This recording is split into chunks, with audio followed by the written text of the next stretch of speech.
Jim, can you tell us where we are right now? Absolutely. This is the JPL Mars Oxygen In-Situ Resource Utilization Laboratory.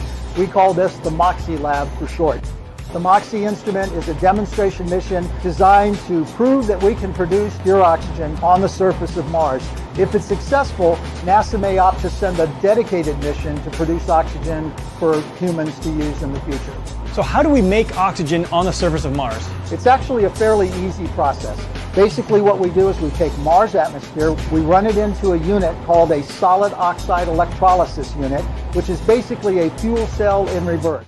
So this is the solid oxide electrolysis unit. What happens is we have Mars atmosphere enter in this line, goes into the SOXY unit.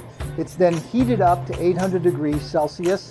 We inject energy into the cathode and anode.